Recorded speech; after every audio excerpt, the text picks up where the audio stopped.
Part 5. Justin. Sometimes I think my head is so big because it is so full of dreams. John Merrick and Bernard Pomerantz's The Elephant Man. Olivia's brother. The first time I meet Olivia's little brother, I have to admit I'm totally taken by surprise. I shouldn't be, of course. Olivia's told me about his syndrome, has even described what he looks like, but she's also talked about all his surgeries over the years. So I guess I assumed he'd be more normal looking by now. Like when a kid is born with a cleft lip and has plastic surgery to fix it, sometimes you can't even tell except for the little scar above the lip. I guess I thought her brother would have some scars here and there, but not this. I definitely wasn't expecting to see this little kid in a baseball cap who's sitting in front of me right now. Actually, there are two kids sitting in front of me. One is a totally normal-looking kid with curly blonde hair named Jack. The other is Augie. I like to think I'm able to hide my surprise. I hope I do. Surprise is one of those emotions that can be hard to fake, though. Whether you're trying to look surprised when you're not, or trying to not look surprised when you are. I shake his hand. I shake the other kid's hand. Don't want to focus on his face. Cool room, I say. Are you Via's boyfriend? He says. I think he's smiling.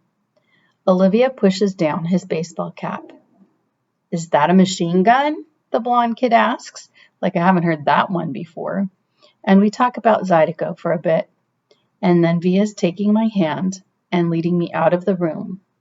As soon as we close the door behind us, we hear them laughing. I'm from Brooklyn, one of them sings. Olivia rolls her eyes as she smiles. Let's go hang out in my room, she says. We've been dating for 2 months now. I knew from the moment I saw her, the minute she sat down at our table in the cafeteria, that I liked her. I couldn't keep my eyes off of her.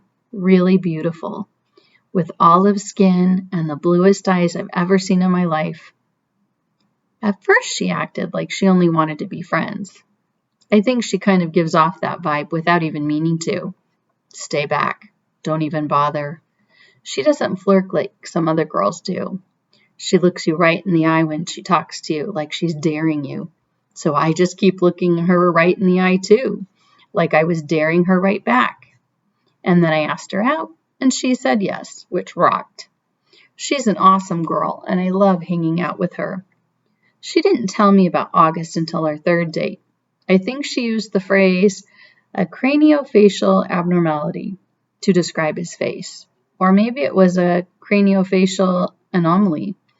I know the one word she didn't use was deformed, though, because that word would have registered with me. So, what did you think? She asks me nervously the second we're inside her room. Are you shocked? No, I lie. She smiles and looks away. You're shocked. I'm not, I assure her. He's just like what you said he'd be. She nods and plops down on her bed. Kind of cute how she still has a lot of stuffed animals on her bed. She takes one of them, a polar bear, without thinking and puts it in her lap. I sit down on the rolling chair by her desk. Her room is immaculate. When I was little, she says, there were lots of kids who never came back for a second play date. I mean, lots of kids.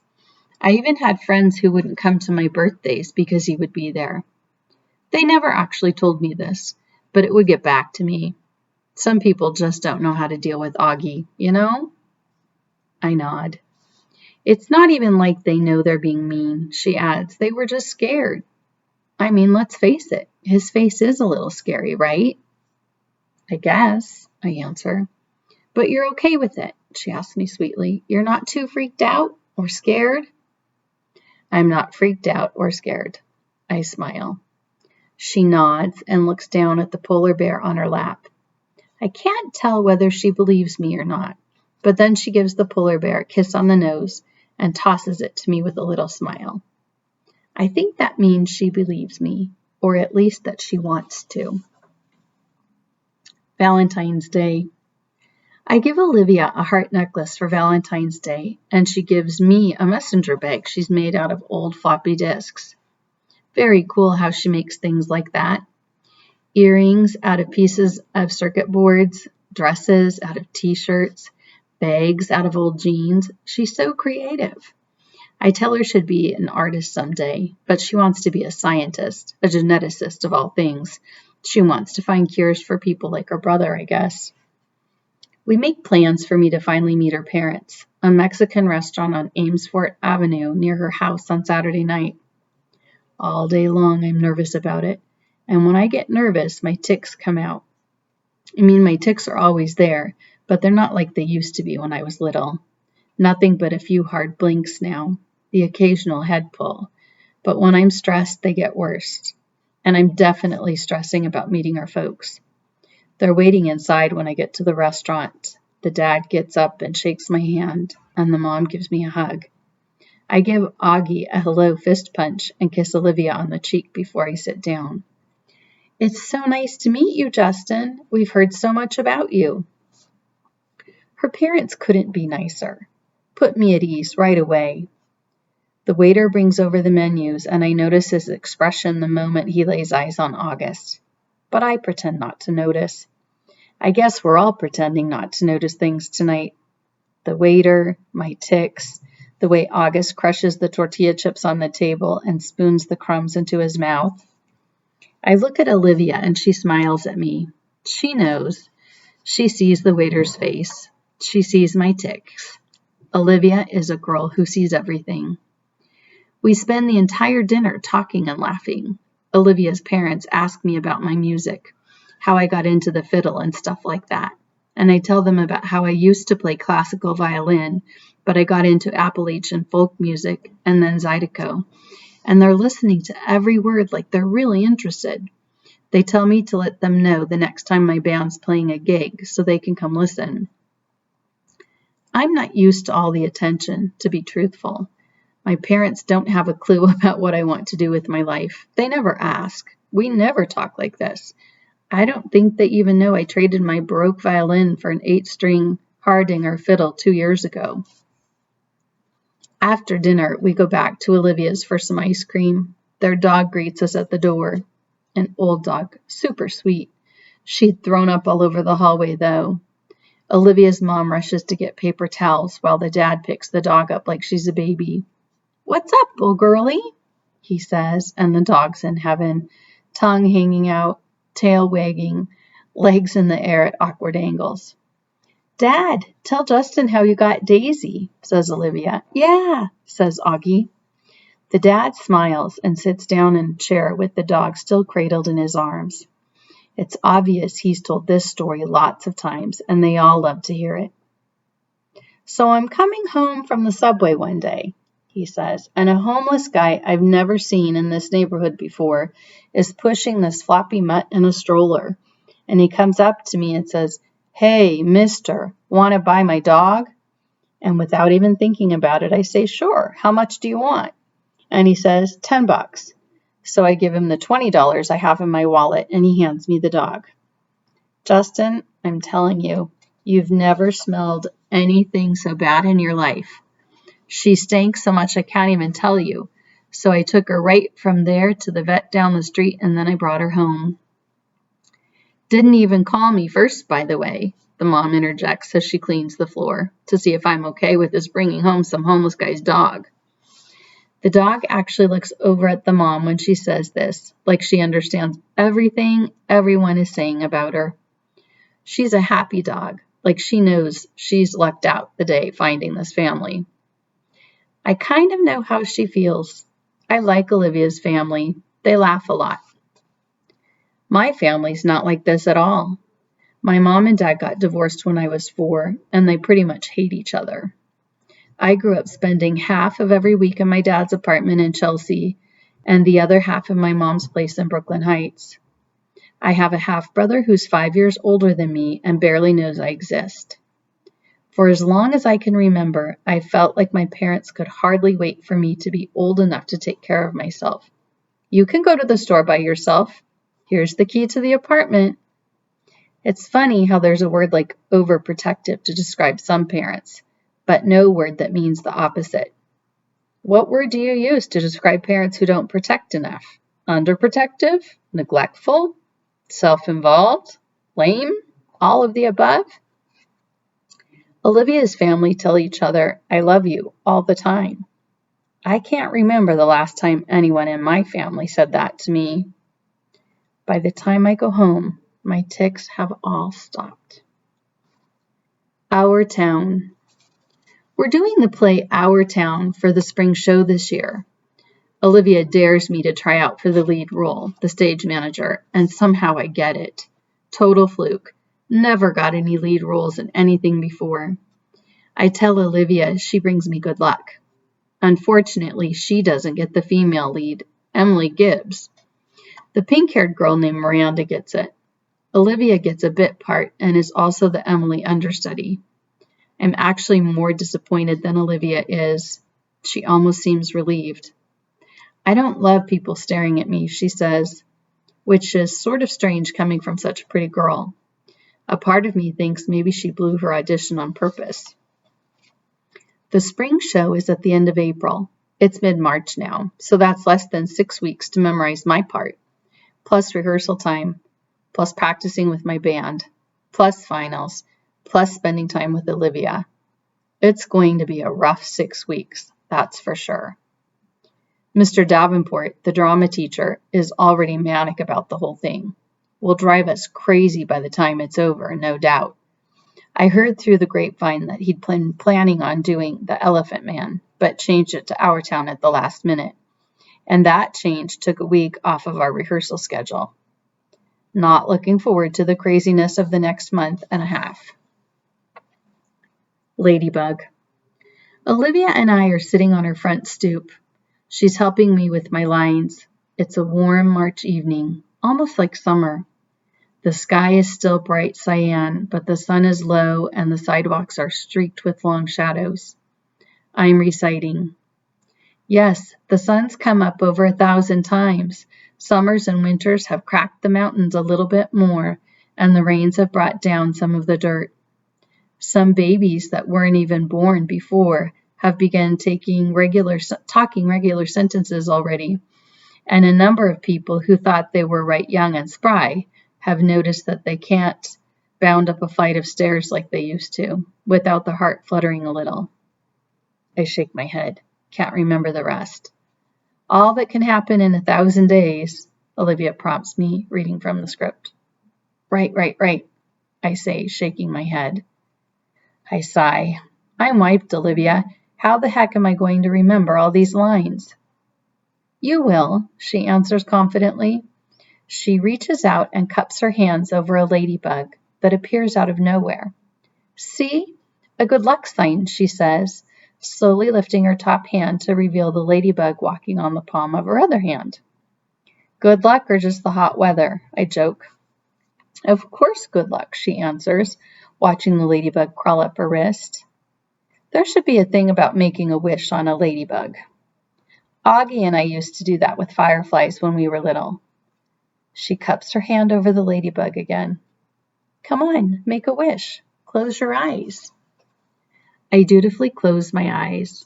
A long second passes, then I open them. Did you make a wish? She asks. Yep. She smiles, uncups her hands, and the ladybug, as if on cue, spreads its wings and flits away. Don't you want to know what I wished for? I ask, kissing her. No, she answers shyly, looking up at the sky, which, at this very moment, is the exact color of her eyes. I made a wish, too, she says mysteriously, but she has so many things she could wish for, I have no idea what she's thinking. The bus stop. Olivia's mom, Augie, Jack, and Daisy come down the stoop just as I'm saying goodbye to Olivia. Slightly awkward since we are in the middle of a nice long kiss. Hey guys, says the mom, pretending not to see anything, but the two boys are giggling. Hi, Mrs. Pullman. Please call me Isabel. Justin, she says again. It's like the third time she's told me this, so I really need to start calling her that. I'm heading home, I say as if to explain. Oh, are you heading to the subway? She says, following the dog with the newspaper. Can you walk Jack to the bus stop? No problem. That okay with you, Jack? The mom asks him, and he shrugs. Justin, can you stay with him till the bus comes? Of course. We all say our goodbyes. Olivia winks at me. You don't have to stay with me, says Jack as we're walking up the block. I take the bus by myself all the time. Augie's mom is way too overprotective. He's got a low, gravelly voice, like a little tough guy. He kind of looks like one of those little rascal kids in old black and white movies, like he should be wearing a newsboy cap and knickers. We get to the bus stop, and the schedule says the bus will be there in 8 minutes. I'll wait with you, I tell him. Up to you, he shrugs. Can I borrow $1? I want some gum. I fish $1 out of my pocket and watch him cross the street to the grocery store on the corner. He seems too small to be walking around by himself, somehow. Then I think how I was that young when I was taking the subway by myself. Way too young. I'm going to be an overprotective dad someday. I know it. My kids are going to know I care. I'm waiting there a minute or two when I notice 3 kids walking up the block from the other direction. They walk right past the grocery store, but one of them looks inside and nudges the other 2, and they all back up and look inside. I can tell they're up to no good, all elbowing each other, laughing. One of them is Jack's height, but the other 2 look much bigger, more like teens. They hide behind the fruit stand in front of the store, and when Jack walks out, they trail behind him, making loud throw-up noises. Jack casually turns around at the corner to see who they are, and they run away, high-fiving each other and laughing, little jerks. Jack crosses the street like nothing happened and stands next to me at the bus stop, blowing a bubble. Friends of yours? I finally say. Ha, he says. He's trying to smile, but I can see he's upset. Just some jerks from my school, he says, a kid named Julian and his 2 gorillas, Henry and Miles. Do they bother you like that a lot? No, they've never done that before. They'd never do that in school or they'd get kicked out. Julian doesn't even live around here, so I guess it was just bad luck running into him. Oh, okay, I nod. It's not a big deal, he assures me. We both automatically look down Amesfort Avenue to see if the bus is coming. We're sort of in a war, he says after a minute, as if that explains everything. Then he pulls out this crumpled piece of loose-leaf paper from his jean pocket and gives it to me. I unfold it, and it's a list of names in 3 columns. He's turned the whole grade against me, says Jack. Not the whole grade, I point out, looking down at the list. He leaves me notes in my locker that say stuff like, everybody hates you. You should tell your teacher about that. Jack looks at me like I'm an idiot and shakes his head. Anyway, you have all these neutrals, I say, pointing to the list. If you get them on your side, things will even up a bit. Yeah, well, that's really going to happen, he says sarcastically. Why not? He shoots me another look like I'm absolutely the stupidest guy he's ever talked to in the world. What? I say. He shakes his head like I'm hopeless. Let's just say, he says, I'm friends with someone who isn't exactly the most popular kid in the school. Then it hits me what he's not coming out and saying. August. This is all about his being friends with August. And he doesn't want to tell me because I'm the sister's boyfriend. Yeah, of course, makes sense. We see the bus coming down Amesfort Avenue. Well, just hang in there, I tell him, handing back the paper. Middle school is about as bad as it gets, and then it gets better. Everything will work out. He shrugs and shoves the list back into his pocket. We wave bye when he gets on the bus, and I watch it pull away. When I get to the subway station 2 blocks away, I see the same 3 kids hanging out in front of the bagel place next door. They're still laughing and yuck-yucking each other like they're some kind of gangbangers, little rich boys in expensive skinny jeans acting tough. Don't know what possesses me, but I take my glasses off, put them in my pocket, and tuck my fiddle case under my arm so the pointing side is facing up. I walk over to them, my face scrunched up, mean-looking. They look at me, laughs dying on their lips when they see me, ice cream cones at odd angles. Yo, listen up. Don't mess with Jack, I say really slowly, gritting my teeth. my voice all Clint Eastwood tough guy. Mess with him again, and you will be very, very sorry. And then I tap my fiddle case for effect. Got it? They nod in unison, ice cream dripping onto their hands. Good. I nod mysteriously, then sprint down the subway 2 steps at a time.